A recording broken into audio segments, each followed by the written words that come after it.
Alors bonjour, je me présente Louise Vandac, professeure au département de sociologie à l'Institut des sciences de l'environnement de l'Université du Québec à Montréal, chercheur au Saint-Jose et sur un centre de recherche sur la santé et l'environnement.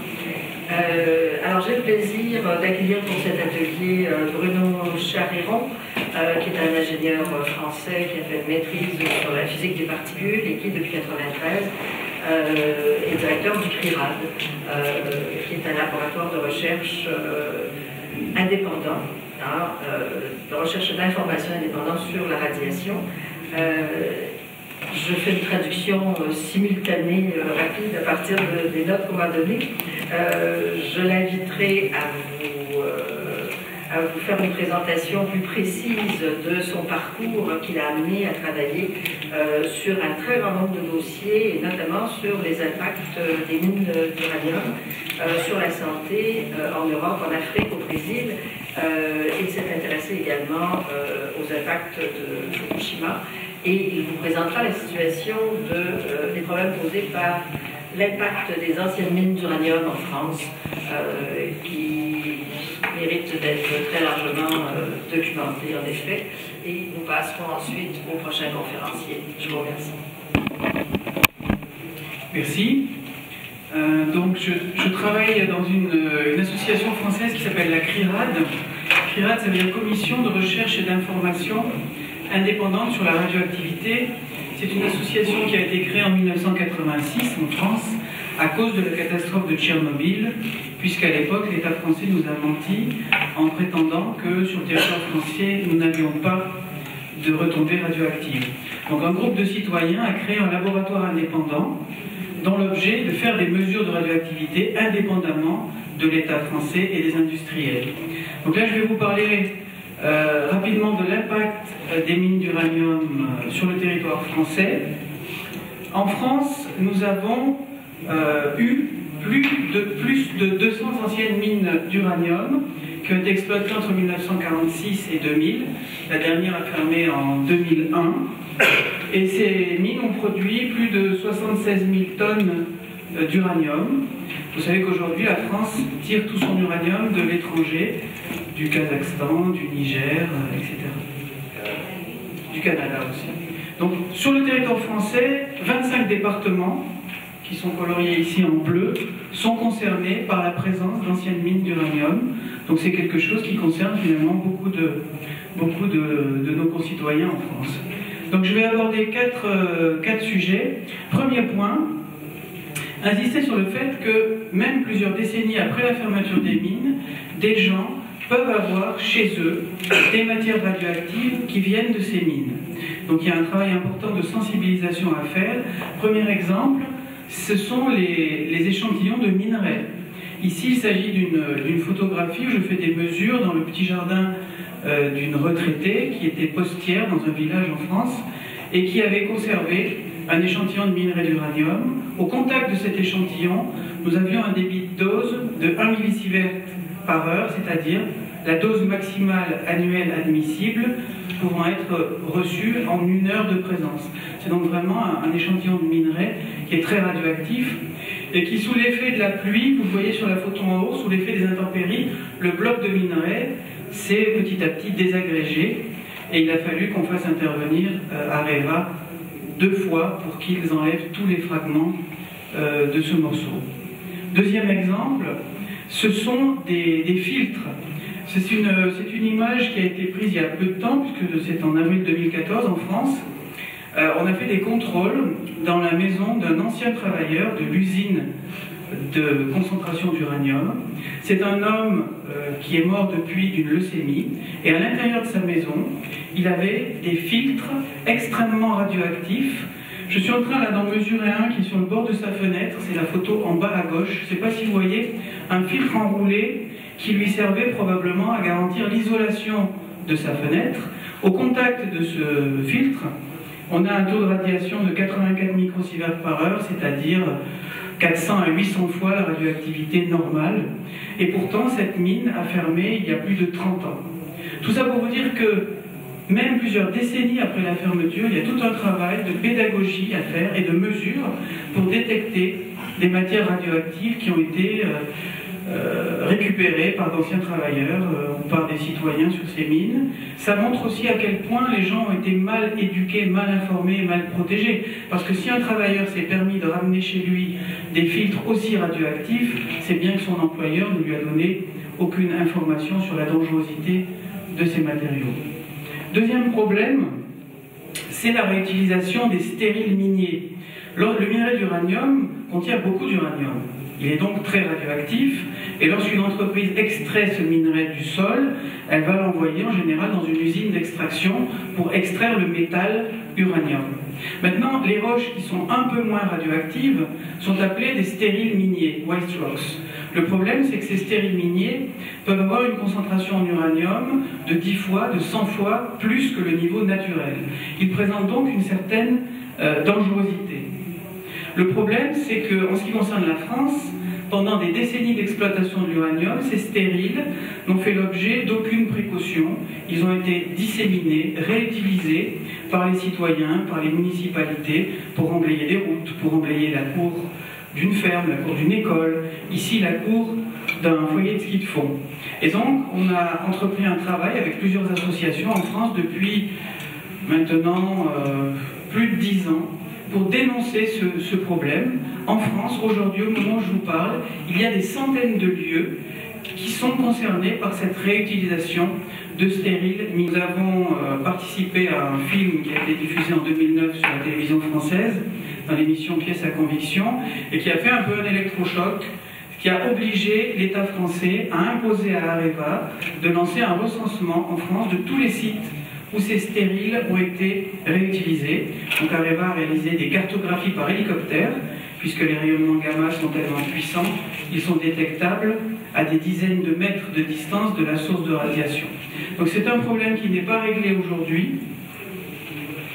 Pour vous montrer un petit peu la puissance des rayonnements, un petit extrait de film sur justement ce parking de foyer de ski de fond. La différence quand on s'enfonce dans le sol, on va mettre des surbottes et des gants pour que s'il y a de la poussière d'uranium, on n'en ramène pas sur les mains ni sur les pieds. Plus de 4000 chocs. Donc le bruit que vous entendez, en fait, c'est le son émis par le détecteur qui capte le rayonnement gamma émis par l'uranium qui est présent dans le sol. Alors on est sur le parking d'un foyer de ski de fond, c'est-à-dire c'est une zone qui est utilisée pour le loisir. Les gens viennent pique-niquer juste à côté.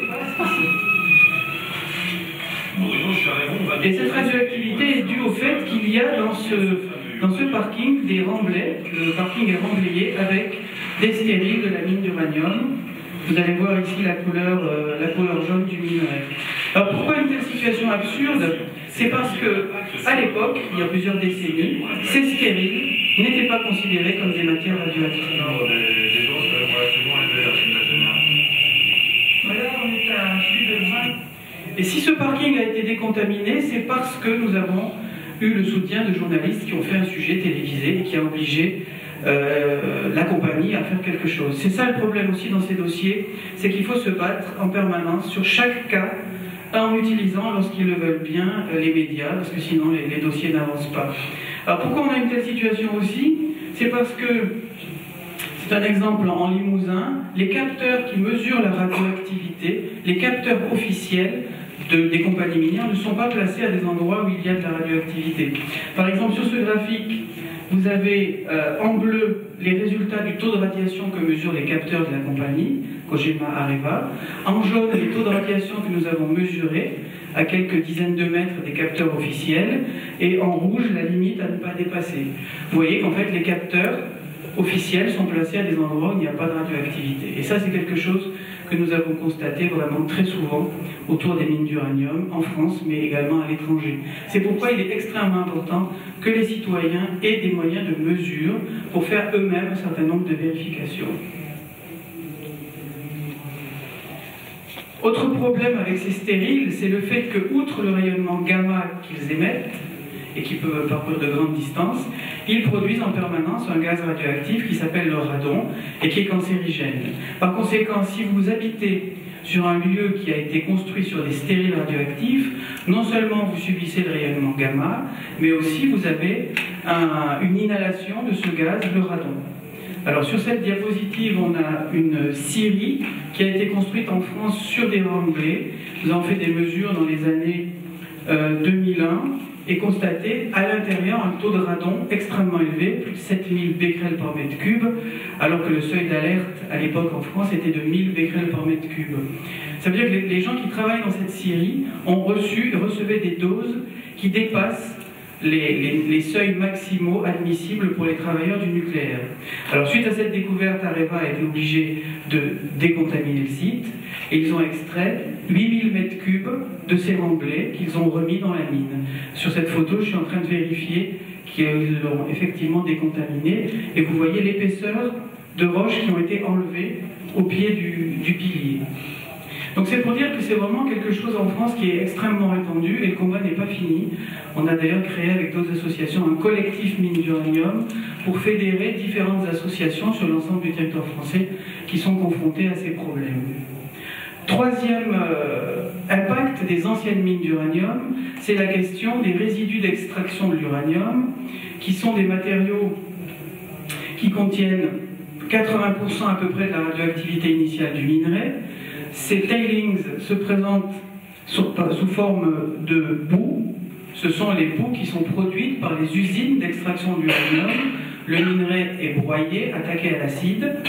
Une partie de l'usine va préparer le concentré d'uranium, le yellow cake, mais ce qui va sortir comme déchet, ce sont ces boues radioactives. Donc ces boues sont vraiment radioactives. Leur activité peut dépasser 100 000 becquerels par kilo, sur certains sites 500 000 becquerels par kilo. Elles contiennent encore l'uranium, dont la période est de 4,5 milliards d'années, et elles contiennent surtout le thorium-230, très radiotoxique, période 75 000 ans, le radium-226, période 1600 ans, qui produit en permanence du radon.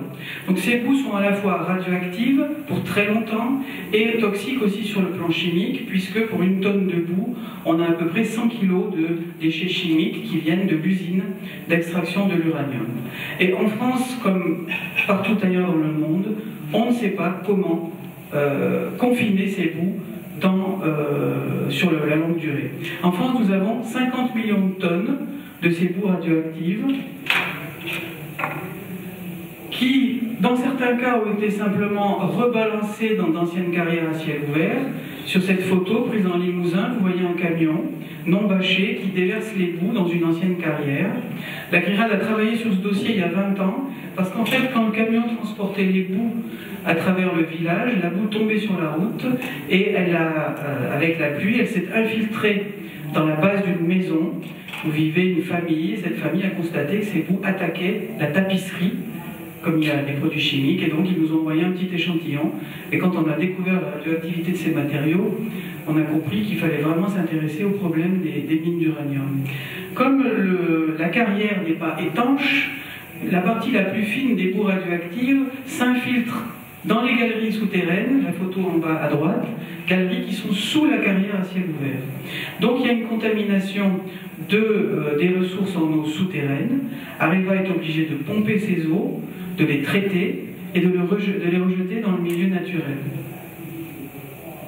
Autre problème également en France, ce site dans la région des Bois Noirs qui contient 1,3 million de tonnes de résidus dans un lac artificiel qui a été construit en barrant la rivière avec une digue en terre de 400 mètres de long. Donc c'est évidemment pas une façon de stocker ces boues radioactives éternellement, puisque on ne sait pas si dans quelques milliers d'années il y aura encore de l'eau, et ça coûte très cher à Areva d'entretenir la digue. Donc il y a actuellement à l'étude en France un projet pour assécher ce bassin artificiel et recouvrir les boues de roches pour faire un stockage à sec.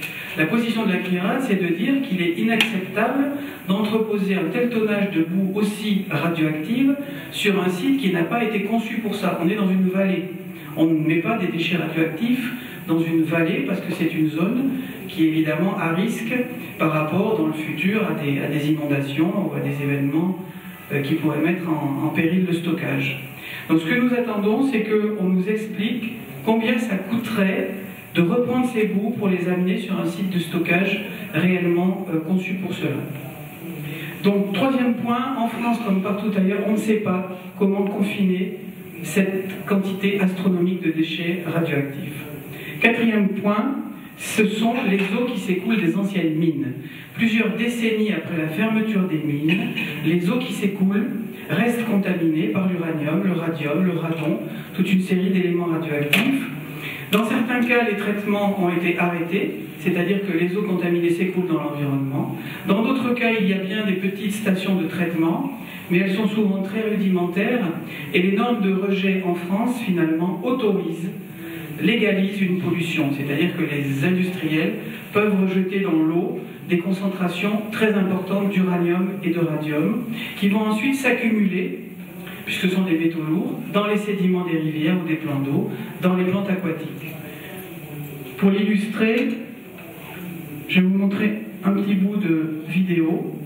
Donc nous sommes en aval de la mine de Belzane, où tout à l'heure on a vu un camion qui déversait des boues. Au contrebas de la décharge, Areva a installé une station de traitement des eaux. Donc ça, c'est la station qui récupère les eaux contaminées et qui les traite. Elles sont encore très chargées en éléments radioactifs.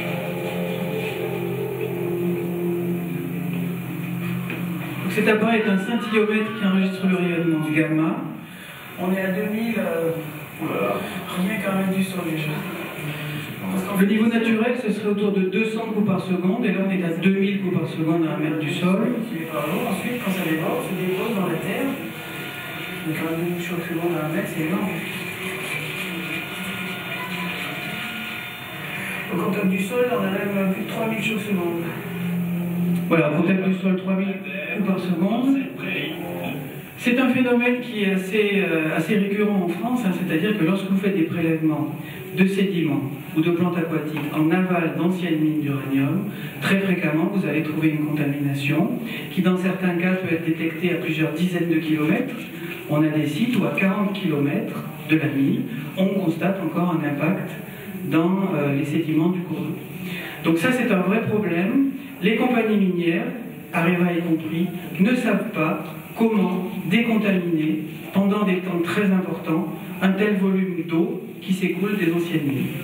Donc voilà 4 exemples pour illustrer le fait que même dans un pays entre guillemets développé comme la France, on ne sait pas mieux qu'ailleurs gérer l'héritage de nos anciennes mines d'uranium. Merci.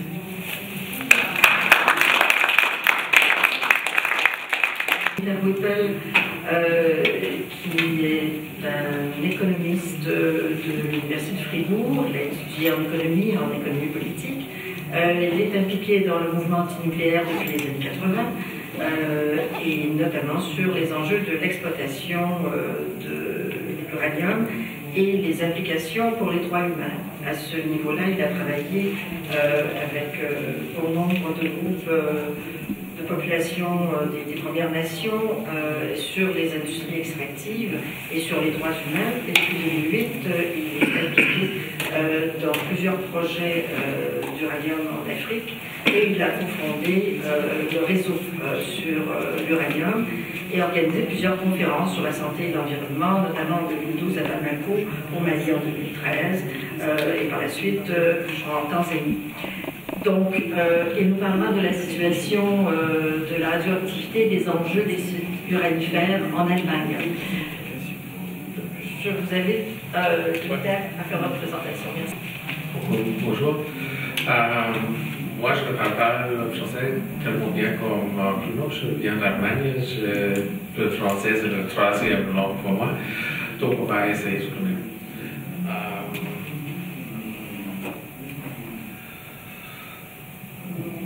En Allemagne, peut-être je voudrais commencer avec ça, parce que c'était en 1994 qu'une femme de Canada, de Saskatchewan et d'autochtones, est venue en Allemagne avec des autres autochtones de l'Australie et de l'Amérique, États-Unis, pour parler de l'impact des mines d'uranium sur le peuple. Et ils nous ont invités de venir ici voir avec nous, même nos yeux.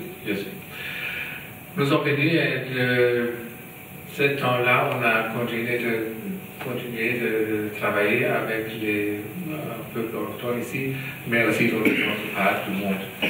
Et le mois dernière année. Donc, je vais voir un petit peu le contexte historique parce que c'est important pour l'Allemagne. L'exploitation de l'uranium dans l'Allemagne de l'Est, les conséquences, les mois, les maladies qui sont venues avec ça, le projet de réaménagement des mines et les coûts. Dans la région des Erzgebirge en allemand, ça veut dire montagne métallifère. On a eu des mines depuis 500 années. C'était l'argent qu'on a exploité là-bas.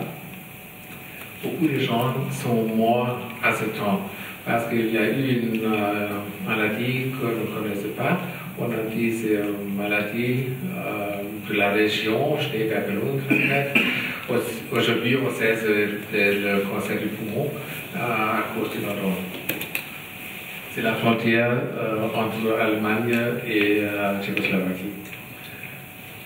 Après la Deuxième Guerre mondiale, les deux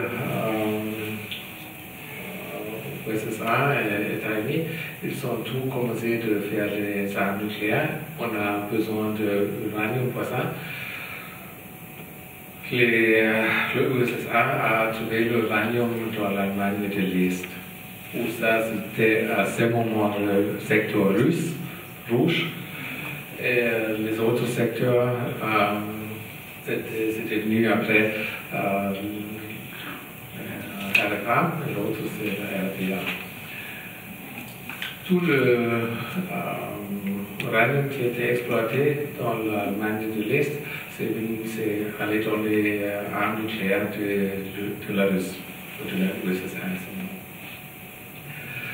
L'Allemagne est partie en GDA et la région où on a exploité l'uranium, c'est à la frontière là, entre l'Allemagne et la Tchécoslovaquie. Et on a aussi des lignes d'uranium dans la Tchécoslovaquie. Directement après la fin de la guerre, l'USSR a commencé à exploiter l'uranium dans cette région. Ils ont fait environ 21 7 usines d'extraction de l'uranium dans quelque part. Il y a toutes les méthodes techniques d'exploitation, mines souterraines, mines à ciel ouvert et même in situ lixification. Tout est utilisé et quelque part, comme en France aussi, on a continué au bout des mines à ciel ouvert, on a continué avec des mines souterraines. C'est une des grandes mines à ciel ouvert à Lichtenberg. C'est 240 mètres de profondeur, 2 km de longueur, 1 km en autre direction. Mais c'est seulement un de ces mines à ciel ouvert, il y a plusieurs.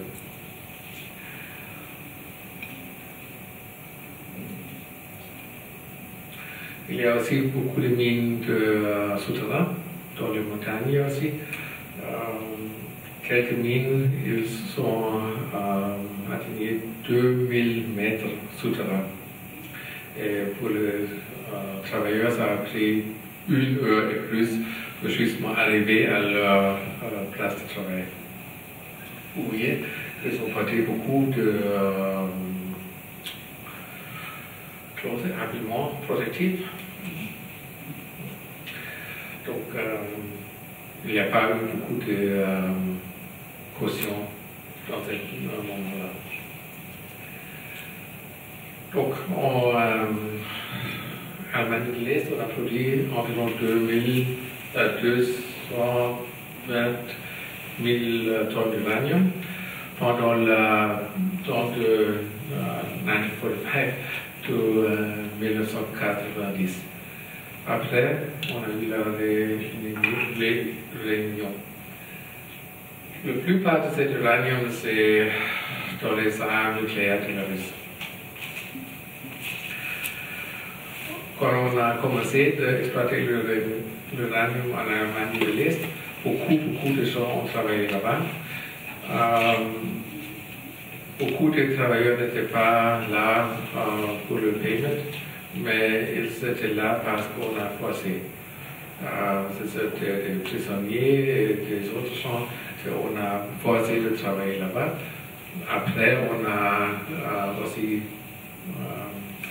eu des gens qui étaient employés et qui étaient payés très bien en comparaison avec les autres gens en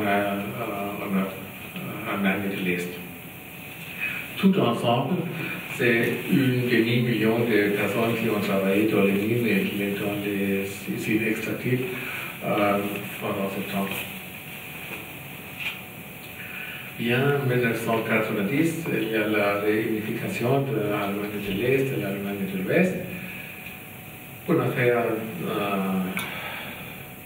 traité de réunification et une importante partie de ce traité, c'était que le gouvernement de la République fédérale d'Allemagne prend la responsabilité financière pour tous les déchets que la compagnie Wismut a laissés.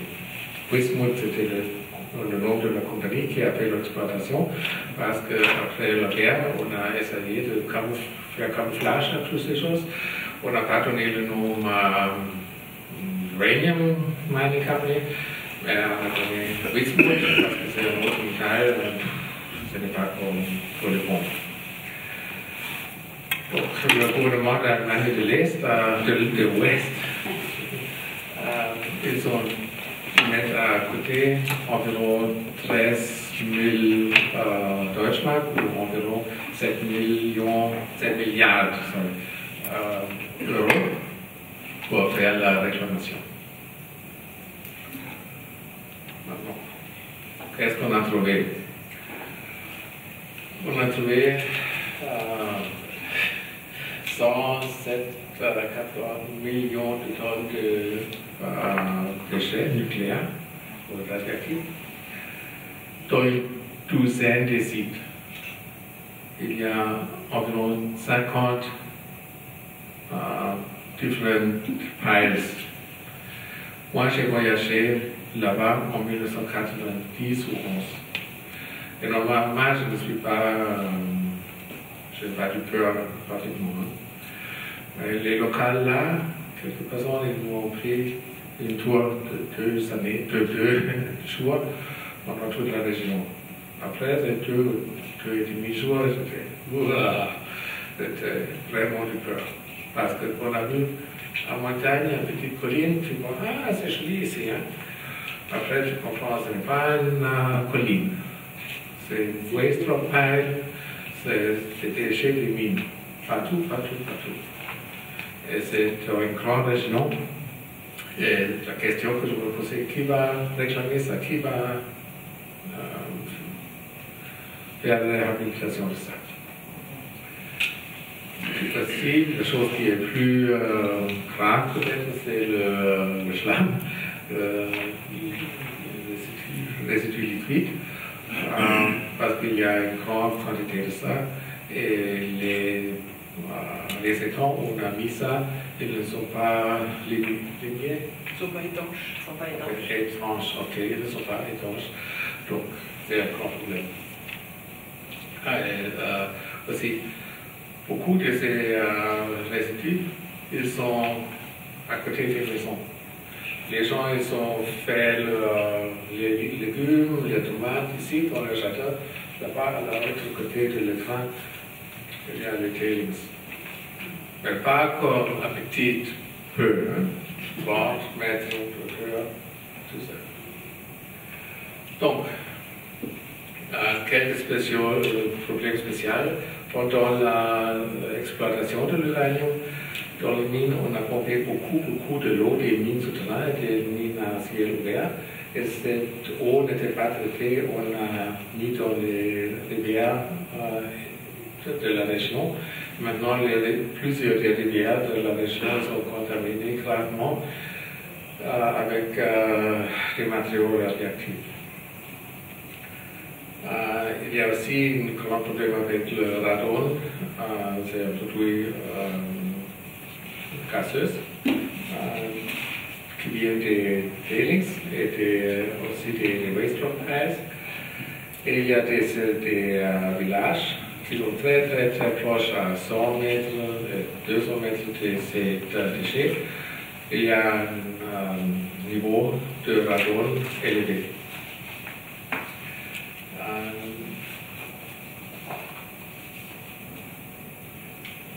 Autre problème, c'est les métals lourds qui sont partiellement dans les tailings, parce que quand on fait les mines d'uranium, il y a aussi des autres matériaux dans les souterrains, comme le arsène. Et on prend ça, on laisse. Donc, ils disent dans un des grands tailings en France, il y a 7000. Plus que 7000 tonnes, 1000 tonnes d'arsenic dans cette endroit. On ne sait pas quoi faire. Donc, 7000, plus que 7000 des mineurs de l'uranium sont morts de cancer de poumon. Et il est en train de voir que seulement le cancer de poumon était accepté comme maladie professionnelle. Il y a des autres maladies qui ne sont pas acceptées comme maladies professionnelles et il n'y a pas de compensation pour ça. Après, le plus haute cour en Allemagne, il a décidé que aussi le cancer du larynx et autres choses sont acceptées comme maladie professionnelle. Mais c'est encore pas toutes les maladies qui sont acceptées. Au moment, on a environ 200 nouveaux cas de cancer du poumon chaque année. Et on voit que les mines d'uranium sont fermées depuis plus que 20 ans maintenant. Et Gordon Edwards, dans l'autre atelier, a très bien expliqué qu'il y a une période de latence aussi, de 20 et plus années pour le cancer du poumon. Donc, on ne voit pas l'impact directement, mais avant 30 ans, 20 ans, 25 années, et c'est ce qu'on voit chez nous maintenant. Le processus de reconnaissance et compensation pour les mineurs, ce ne va pas très bien. On a eu le système non démocratique, on a dit, dans l'Allemagne de l'Est. Maintenant, tout va devenir mieux en Allemagne de l'Est. Ce n'est pas pour les mineurs de l'uranium. Pour eux, c'est encore très difficile d'avoir la compensation. Et c'est aussi un problème parce que les filières médicales, ils ne sont pas accessibles aux mineurs normalement. Donc, s'ils vont dans la cour de justice pour avoir leur compensation, c'est un grand problème. Les dossiers médicaux. Oui, ok. Merci. En Allemagne, il y a une assurance qui, pour les employés, pour I can't explain. Assurance professionnelle? It's an insurance, employees liability insurance, it's called in English. Assurance responsabilité. Si l'employé se met dans une situation dangereuse, il faut que l'employeur paie. Donc, c'est ça. Et cette assurance a pris tous les cas des mineurs de l'uranium jusqu'à demi-million de personnes qui ont travaillé dans les mines. On a trouvé seulement 165 1000 de personnes. L'autre, on ne sait pas où ils sont. Donc jusqu'à 1990, on a eu 31 000 cas de maladies professionnelles qui sont reconnus. Beaucoup, c'était silicose. C'est une maladie que tous les mineurs, pas spécial pour l'uranium, ont eu. Mais après cette période, après 1990 jusqu'à 2012, on a eu encore plus 7800 cas de maladies professionnelles qui sont acceptés comme ça par l'assurance.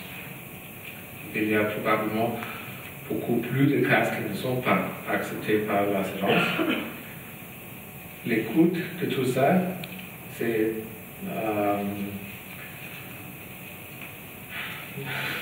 j'ai des difficultés à comprendre.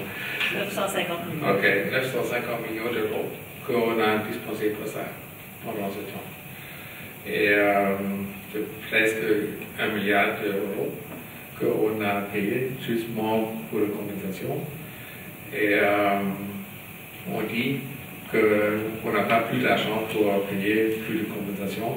Donc les compensations, c'est très strict, c'est très difficile à avoir. Donc, après 1990, on a trouvé ça, une pyramide,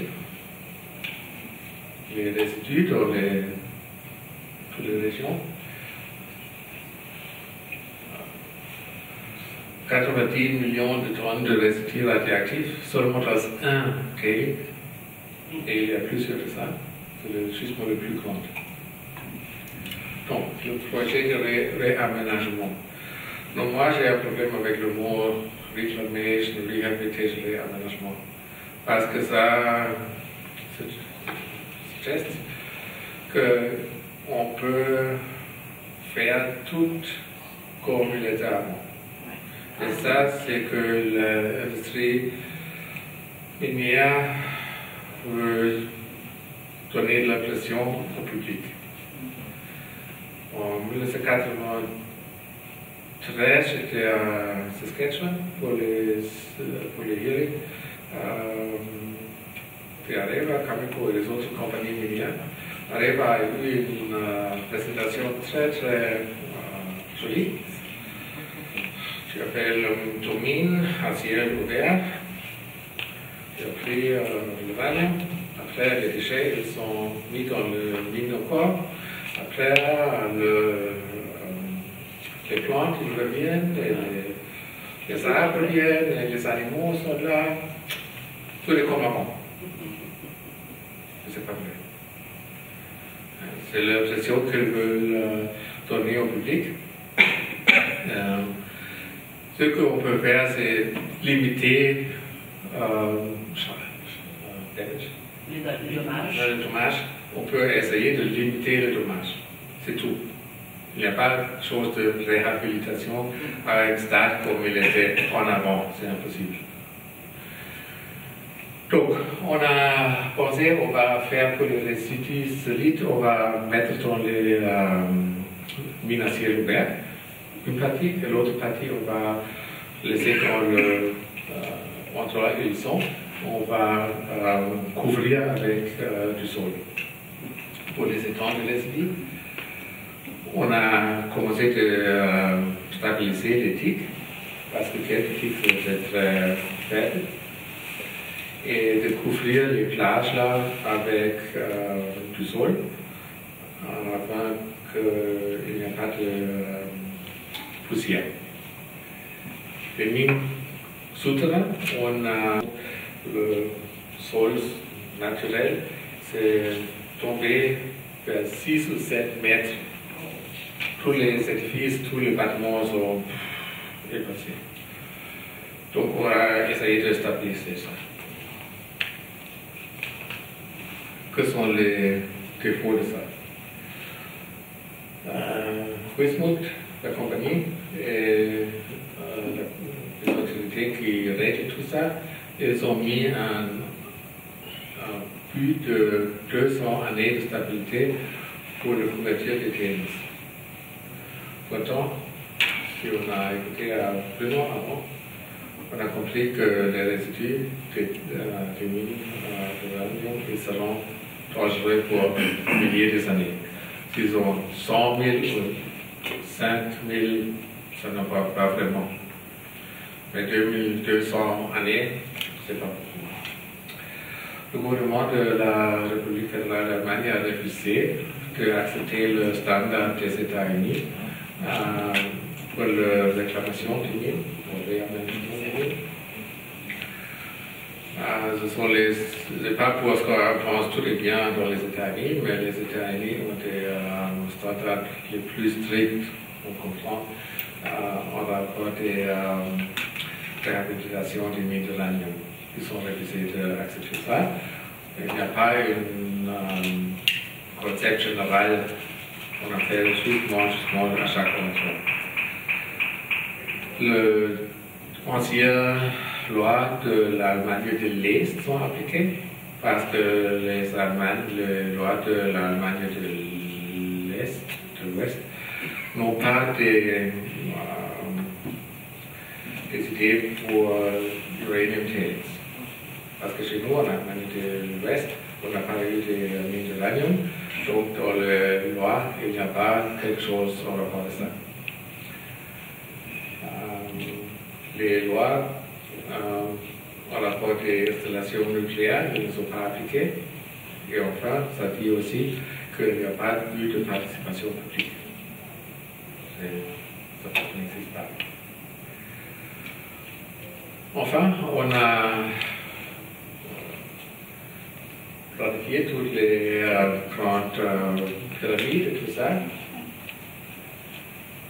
Vous voyez le mine ou le tailings en 1980, qu'on est en train d'exploiter. Après, en 1993, je pense, après le fin de l'exploitation, et maintenant c'est comme ça. Les mines souterraines étaient inondées. On a stocké les pompes. Mais il faut encore pomper un peu de l'eau parce qu'il y a beaucoup de l'eau qui vient dans les mines. Et il faut pomper de l'eau et faire le traitement de l'eau. C'est le grand tailings pond à Kulmich. Maintenant c'est comme ça. Mais on a laissé toutes les choses là. Tous les tailings sont encore dans le même endroit. Quelques problèmes qui sont venus. Érosion. C'est 10 ans après, ou même moins que 10 ans, de stabilité pour 2 ans. Pas vraiment. Les solides, ils ont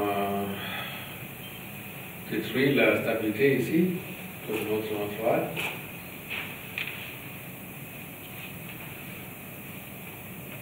Le sol qui couvre les tailings, il est desséché un peu, évidemment, et beaucoup plus de radon est évaporé qu'on a pensé. On a eu le but d'avoir 1 millisievert par an dans la région. C'est aussi le loi en Allemagne. Mais maintenant, ils ont 3 à 5 millisievert par an dans certaines régions. Donc, en rapport des finances, il faut encore traiter de l'eau. Et on ne sait pas pour combien d'années. C'est peut-être pour une période indéfinie.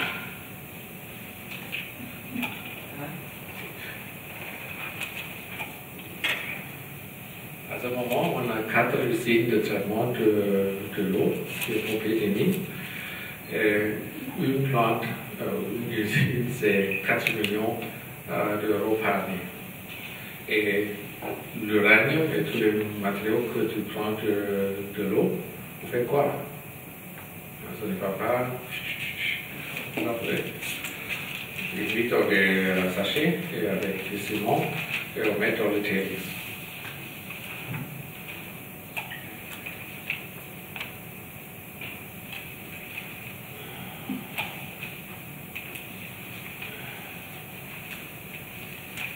Il y a eu une conférence sur les mines d'uranium et l'électrogéologie et l'exploration.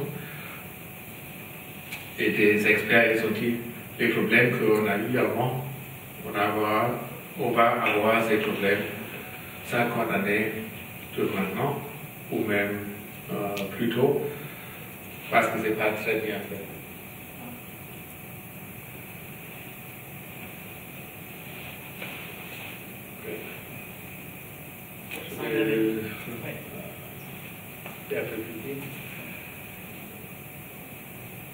Donc le grand problème c'est les tailings qui sont encore là parce qu'il y a le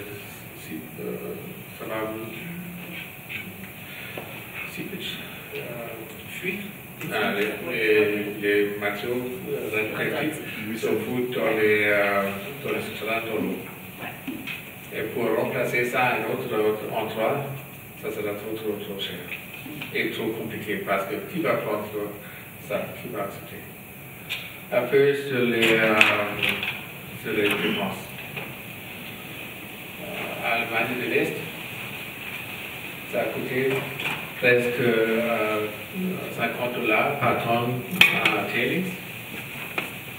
C'est pas par un groupe antinucléaire, par le ministre de l'économie de l'Allemagne de l'Ouest. C'est une autre chose. Donc, une étude de OECD et IAEA, qui ne sont pas des groupes antinucléaires, il arrive à une similaire évaluation en rapport des coûts de la réclamation des mines d'uranium. Il y a toujours une grande différence entre l'Afrique du Sud, qui est pas cher pour faire la réclamation, mais vous avez entendu Madame Riffering, ils ont fait rien, presque rien. Donc, pas les coûts. Mais si tu veux faire comme en Allemagne ou en autre pays, ça coûte vraiment cher. Qui va payer pour ça?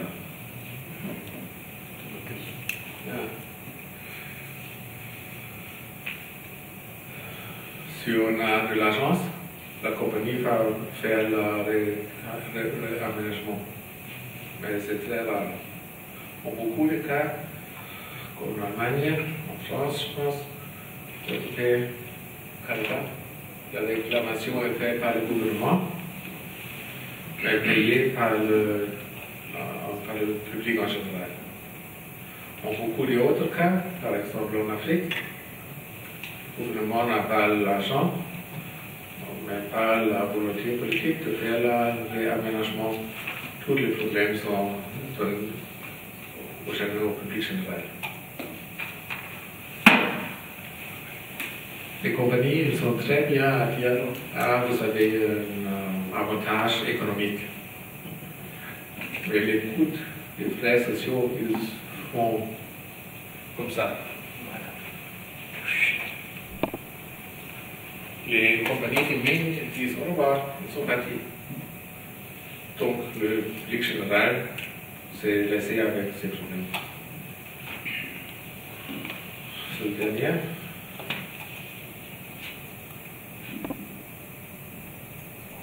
Je vais faire lire tout ça. Mais notre recommandation, c'est très facile à comprendre. C'est laisser l'uranium là où il est, dans les souterrains. Parce que même économiquement, ça ne fait pas de sens d'exploiter l'uranium. À ce moment, le coût, les frais de réaménagement sont plus hauts que le prix de l'uranium. Et hier soir, j'ai regardé le balance sheet. Le compte de Areva. Oui. La compagnie a eu 4,3 8 milliards d'euros de pertes dernière année. Maintenant, ils sont légalement bankrupt. Ils sont en faillite. Je ne sais pas en français. The liabilities. They are higher than everything they own. And actually, they would have to go to court and say, we are bankrupt. We don't know why that's not happening and why the anti-nuclear movement is not going for that. So vous pouvez imaginer que ce n'est pas une bonne idée économiquement. Merci. Par rapport à ce parking, c'est Areva qui a payé les frais d'enlèvement, mais il y a d'autres situations, par exemple, la position d'Areva, c'est de dire si les gens veulent qu'on récupère les remplis radioactifs et qu'on les ramène dans une mine, ça sera à eux de payer. En fait, ça dépend des situations. Si la dose subie par les habitants dépasse certaines limites, Areva va accepter de traiter le problème. Et si la dose est un peu plus faible, tout en étant à nos yeux importante, là, à ce moment-là, ça va être à la commune, aux citoyens de payer. La deuxième question, c'était l'aspect judiciaire. Alors, la CRIRAD, d'autres associations sont allées en justice contre Areva pour plusieurs chefs d'accusation, la pollution des eaux, l'abandon de déchets radioactifs. Dans la majorité des plaintes, pour l'instant, on a perdu. Parce que la réglementation, on peut penser qu'elle est faite, en fait, pour protéger l'industrie. C'est-à-dire que même si vous avez raison, il y a une pollution des eaux, il y a des déchets radioactifs qui sont abandonnés dans l'environnement. La réglementation ne va pas reconnaître ces faits comme pénalement imputables à la compagnie. Donc c'est très difficile la partie action en justice, et c'est pour ça qu'il faudrait d'abord changer en fait les textes, changer les lois, mais ça c'est un combat à très long terme, et qui d'ailleurs est en partie un combat international. Oui, monsieur? Oui, la question est pour M. Charivan aussi. Actuellement, pensez-vous que dans la technologie, c'est un petit peu technique, la technologie qui est disponible en ce moment, est-ce qu'il y a quelque chose, une méthodologie capable de rabattre les métaux radioactifs à 100%? Disons, si on prend l'exemple de la France, pour l'instant, Areva ne parvient pas à traiter de manière satisfaisante les eaux qui s'écoulent des anciennes mines. Première difficulté, c'est de fixer ce qu'on appelle un niveau satisfaisant. Donc ça, c'est la première chose à faire. Et aujourd'hui, même si en France, nous avons une réglementation extrêmement laxiste par rapport au rejet d'uranium et de radium dans les cours d'eau, malgré ces normes très élevées, très laxistes, Areva ne parvient pas à respecter ces normes sur l'ensemble des sites. Donc beaucoup de techniques ont été utilisées, certaines techniques par des méthodes actives, c'est-à-dire une petite station de traitement avec des produits chimiques. Il y a des méthodes passives qui ont été testées avec des écorces d'arbres, avec des tourbières, où l'eau va simplement se répandre dans une tourbière pour que les éléments radioactifs se concentrent dans les végétaux. Mais il n'y a pas de technique qui est vraiment opérationnelle pour traiter de tels volumes d'eau et pendant une durée très longue. Donc je pense qu'il est honnête de dire qu'il n'y a pas de solution pour l'instant économiquement viable dans la durée pour régler le problème des eaux contaminées. Je ne sais pas si, Gunther, tu peux compléter. Oui. On m'a demandé de parler de l'Allemagne et de l'Est. Mais on a voyagé beaucoup un peu. On a vu dans tout le monde le même problème. Soit les États-Unis, soit Canada, soit France, soit les pays de l'Afrique, ou soit Kazakhstan ou autres pays. Il y a toujours des très grands problèmes avec les tailings des mines d'uranium. C'est un problème factuel, parce que ils seront dangereux, affectés pour une très longue période. Mais c'est aussi un problème de financement et un problème de volonté politique des gouvernements de ces pays. Donc, si tu as un gouvernement qui veut faire le réaménagement comme l'Allemagne, ok, hein, on peut limiter le dommage. Mais si tu n'as pas ça, les gens sont laissés avec ça dans le Gabon, au Niger, en Afrique du Sud. Et en fait, avec toutes les expériences des problèmes actuels et des problèmes de behavior des compagnies, c'est vraiment impossible, évidemment. Il y a une question. Oui, monsieur, et après. Partout dans le monde, il y a des leaders environnementaux. Au niveau des mines d'uranium, on pense à la France, l'Allemagne, le Niger, l'Australie. Si on compare par exemple la France, la France est un pays, entre guillemets, avancé au niveau scientifique. En partie au Canada, vous avez Areva qui est présent, directement ou indirectement. Donc c'est pas un problème de niveau technologique, après c'est un problème de coût, comme l'a très bien expliqué Gunther. C'est-à-dire que même s'il existe des solutions techniques, le coût de mise en œuvre de ces solutions techniques va être en général rédhibitoire.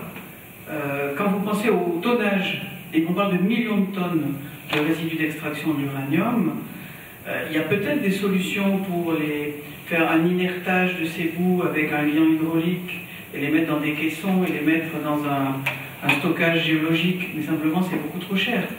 Donc je pense qu'il est assez honnête, que ce soit pour le traitement des eaux, que ce soit pour le confinement des déchets, de dire qu'il n'y a pas de solution économiquement viable pour l'industrie.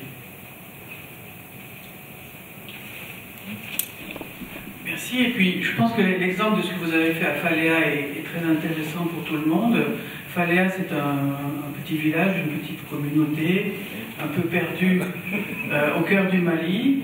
Et bien, cette population a réussi à s'organiser, à trouver des soutiens internationaux et à faire un travail... Sauf au Canada, qui sont en train de polluer chez nous. Et à faire un travail vraiment exemplaire de mesures indépendantes sur le terrain, de sensibilisation des populations. Et je pense que là, c'est vous qui êtes un exemple pour des pays occidentaux. Mais ce qui a été très fort dans ce qui s'est passé à Faléa, c'est vraiment la prise en main du dossier par toute la communauté qui a pu bénéficier du fait que certains membres de la communauté vivent à l'étranger et donc peuvent avoir plus facilement des soutiens. Et je tiens à vous remercier, parce que vous vous êtes investi financièrement, physiquement et techniquement sur le dossier Faléa. Et on a besoin d'autres soutiens aussi. Est-ce qu'il y aurait d'autres questions? Oui, monsieur.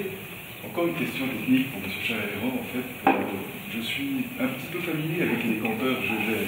Là, tantôt, vous avez parlé de scintiomètres qui mesurent les rayonnements alpha, bêta et gamma, les trois, ou le gamma seulement, le scintiomètre que vous avez... Le gamma seulement. Le gamma seulement. C'est ça la question? Oui.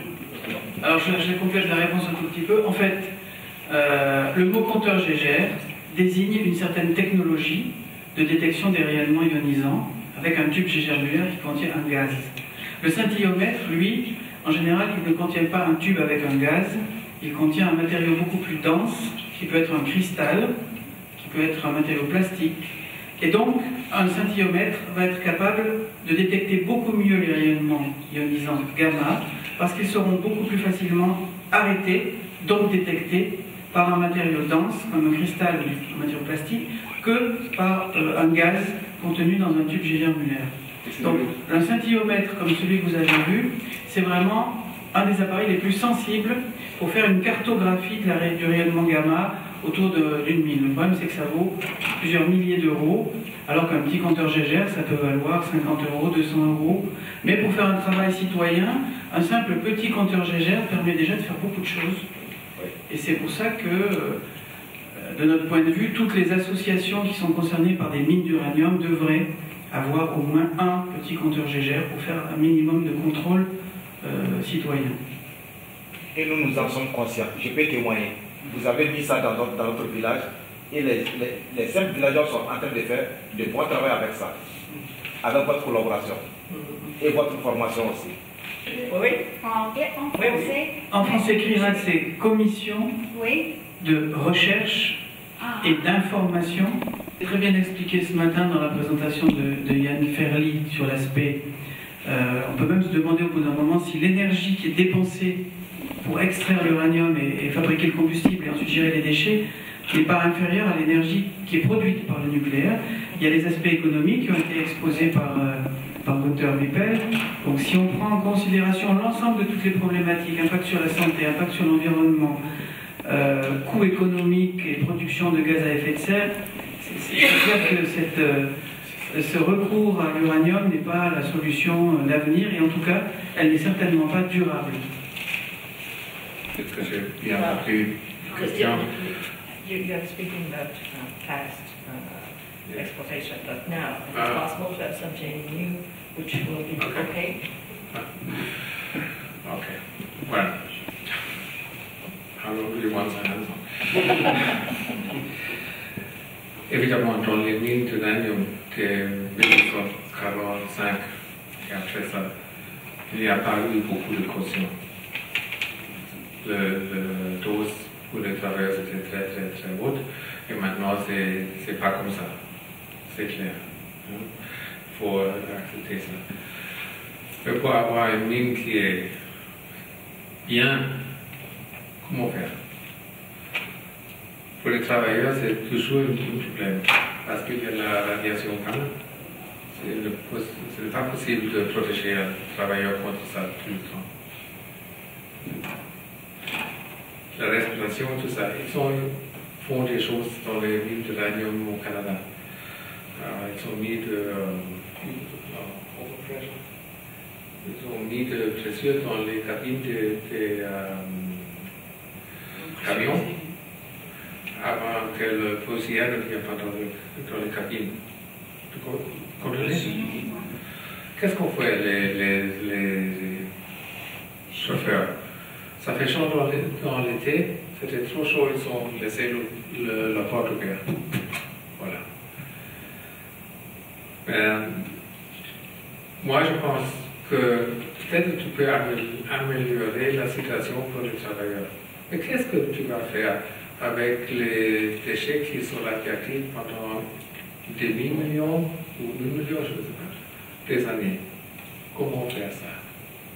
Il n'y a pas de solution pour ça par les compagnies, par l'État, rien.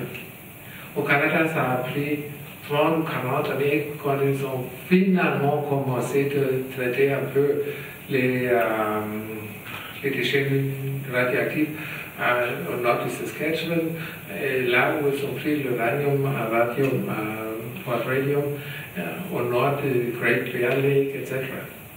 Vous la laissez, parce que c'est territoire étrange, c'est territoire des autochtones là-bas. Il n'y a personne. On n'a fait rien. Et c'est un problème que factuellement on ne peut pas soulever. Moi, je ne sais pas comment. Et évidemment, les compagnies ne savent pas. Comment garantir une stabilité pendant 1000 ans, 5000 ans? Détective, une autre personne qui va parler, il a dit l'humanité connaît les villes pendant 5000 années. Et tu vas garantir une sécurité des déchets radioactifs pendant 5000 années? Comment? One little comment Okay. about the insurance. L'assurance. In Ontario, when you've got a company qui assure... De manière très générale, moi ce que je voudrais simplement dire, c'est que quelles que soient les études qu'on a pu voir sur la France par exemple, elles ne prennent pas en compte le coût réel de l'entreposage des déchets, enfin de l'entreposage des déchets radioactifs sur le long terme. Elles ne prennent pas en compte non plus le coût de la catastrophe nucléaire, puisqu'il y a eu des réévaluations en France considérant que le coût réel d'une catastrophe comme Tchernobyl ou Fukushima, il est des centaines et des centaines de fois supérieur au prix des assurances contractées par les compagnies. Donc, au niveau du bon sens, ce qu'on peut simplement dire, c'est que la façon dont l'industrie calcule les coûts ne rend pas compte de la réalité. C'est apparu également dans... Mais il faudrait justement faire le calcul à long terme pour comparer les coûts qui proposent ça à la population. Pour vous donner un complément, la Cour des comptes en France a étudié la question du coût du nucléaire, et par exemple, elle n'a pas pris en compte la gestion des déchets des mines d'uranium. Or, c'est 50 millions de tonnes. Si vous négligez le prix de gestion de 50 millions de tonnes, forcément, vous allez aboutir à une évaluation qui est biaisée. Peut-être que la CRIRAD vient d'en faire une comme ça. Non, parce que là, il faut vraiment des économistes. Donc c'est un travail collaboratif, mais qui existe certainement. Je pense que c'est des questions que vous pouvez poser à d'autres conférenciers, comme par exemple Yann Ferly qui a abordé cette question, Michael Schneider de Wild aussi, certainement. Je pense que dans les conférenciers, il y a des gens qui doivent vraiment avoir des infos précises sur ce point. Est-ce que dans l'évaluation du gouvernement, il y a eu un essai d'évaluation ou... Non, il n'y a pas toute la vision, déjà sur l'homme, il n'y a pas la prise en compte du nombre de morts effectifs, la notion de dose collective et de coût d'une vie et du coût des soins. Alors encore plus, évidemment, sur l'impact sur la biosphère, sur le monde vivant, c'est des choses qui sont encore très mal connues. En France, il n'y a qu'une dizaine d'années, il y a vraiment des études de l'Institut de radioprotection et de sûreté nucléaire sur l'effet sur les écosystèmes des faibles contaminations chroniques par l'uranium, par le radium. Donc là aussi, il y a plein de paramètres dont nous ne disposons pas sur les coûts complets de tous ces impacts. Puisqu'il faut conclure, je poserai la question. Une petite question. Le taux de risque de Fessenheim, la centrale de Fessenheim, est-ce qu'il y a un risque aujourd'hui pour une catastrophe? Et quels sont les taux de risque? De toute façon, il y a des risques avec toute centrale nucléaire. Fessenheim a des risques particuliers par rapport à son âge, par rapport au fait qu'elle est en contrebas du niveau du canal du Rhin, donc risque par rapport à des aspects inondations, par exemple, ou d'autres risques par rapport à des problèmes de sismicité. Et d'une manière générale, ce qu'il faut bien avoir à l'esprit, c'est que le risque zéro n'existe pas, et il n'existe pas non plus en matière d'énergie nucléaire. Donc vous ne pouvez pas réellement prévoir et évaluer sérieusement tous les risques. Par exemple, en France, aujourd'hui, en cas de catastrophe où un avion de ligne vient percuter, et encore plus si c'est volontaire, une centrale nucléaire, personne ne peut garantir ce qui va se passer, évidemment. Est-ce que vous vous sentiriez à l'aise de dire à la fin de cet atelier que compte tenu de l'ensemble des coûts que nous avons examinés, que compte tenu de l'ensemble des coûts, notamment pour la santé et pour l'environnement, compte tenu de l'inadéquation entre les normes nationales et ce qui devrait être établi comme norme internationale, parce que c'est un véritable problème entre les différents pays. On n'a pas du tout les mêmes normes et il faudrait revoir l'ensemble de ces normes. Est-ce qu'on pourrait dire qu'il faudrait avoir une analyse cycle de vie pour la durée entière de vie de toute la filière, c'est-à-dire de l'exploitation jusqu'à la fin de vie, et en introduisant évidemment l'ensemble des coûts. Parce que si on fait ce genre de choses, ça oblige à reporter le fardeau de la preuve aux industries. Et je pense que ça peut être beaucoup plus convaincant que de dire nous pensons que ça ne doit pas se faire. En reportant le fardeau de la preuve, ça peut être, me semble-t-il, un élément pertinent, mais je vais laisser le dernier mot aux conférenciers, puisque ce sont les spécialistes de la question. Tout à fait d'accord avec ce que vous avez dit. Il y a beaucoup de choses à dire par rapport à l'impact des mines d'uranium. Rappelez qu'il n'y a pas de solution technique et économiquement viable par rapport à la gestion des déchets radioactifs, que ce soit les stériles miniers ou que ce soit les résidus d'extraction d'uranium. Il n'y a pas de solution économiquement viable pour le traitement des eaux contaminées qui vont s'écouler des anciennes mines ou ruisseler sur les stockages pendant des années, des décennies et beaucoup plus longtemps. Il n'y a pas de prise en compte de l'ensemble des maladies qui vont apparaître sur les populations de mineurs et les populations en riveraines. Il n'y a pas assez d'études épidémiologiques. Il y a des systèmes réglementaires, des lois, des règlements qui sont très insuffisants pour garantir la protection sanitaire et la protection de l'environnement. Donc il faut revoir tout ça. Il y a des systèmes judiciaires qui ne sont pas capables de garantir le respect du droit des citoyens, donc il faut aussi revoir tout ça. Il faut rappeler aussi que l'Agence internationale de l'énergie atomique, l'AIEA, et l'OMS, l'Organisation mondiale de la santé, ont un accord qui les lie. Il faut casser aussi cela. Donc pour un ensemble de motifs qui ont été expliqués sur les aspects impact environnemental, sanitaire, économique, il est clair que les industriels ne nous rendent pas compte de la réalité des impacts de cette industrie, et c'est exactement ce que vous avez dit. Il faut qu'ils rendent compte, qu'ils évaluent correctement ces impacts pour que les citoyens puissent prendre des décisions éclairées, et il faut aussi améliorer la participation des citoyens à toutes les grandes décisions et leur formation. Et les médias, est-ce qu'il ne paraît rien de tout? Le problème des médias, c'est que là, on peut difficilement faire une recommandation, mais ce que je peux dire par rapport à ce qu'on voit en France, c'est que les dossiers où on a réussi à obtenir des avancées significatives, c'est lorsque les médias ont été présents à travers un documentaire, un film. Si les médias ne sont pas aux côtés des populations, c'est beaucoup plus difficile, comme ça a été rappelé ce matin, de faire évoluer les politiques et les industriels. Oui, non, laisse la public totalement ignorant de tout. Les gens, en général... Je pense qu'on est tous d'accord là-dessus. Il y a une dernière personne, et après ça, je vais clôturer cette session tout à fait pertinente. Moi, je voudrais juste revenir sur la proposition d'un moratoire, pour le Québec, en tout cas. Oui. Moi, il me semble que ce serait peut-être plus pertinent de demander une loi interdisant l'exploration et l'extraction de l'uranium en territoire du Québec, étant donné tout ce qu'on sait. On a su aujourd'hui, mais on peut aussi mentionner le fait que l'uranium ne sert qu'à produire de l'énergie. On sait que maintenant, il y a des alternatives qui existent pour nous donner cette énergie-là. L'exemple de l'Allemagne, l'exemple aussi du Japon, nous démontre qu'il y a la possibilité d'y aller avec des alternatives. Après ça, on sait qu'il y a d'autres utilisations de l'uranium, c'est les militaires. Et à ce que je sache, pas personne de nous autres tient à ce qu'on participe de quelque manière que ce soit à des guerres où on utiliserait l'arsenal nucléaire. Alors, je pense qu'on pourrait aller plus loin qu'un moratoire, parce que les moratoires, les gouvernements les changent, ça fait leur affaire, mais une loi, c'est un peu plus complexe.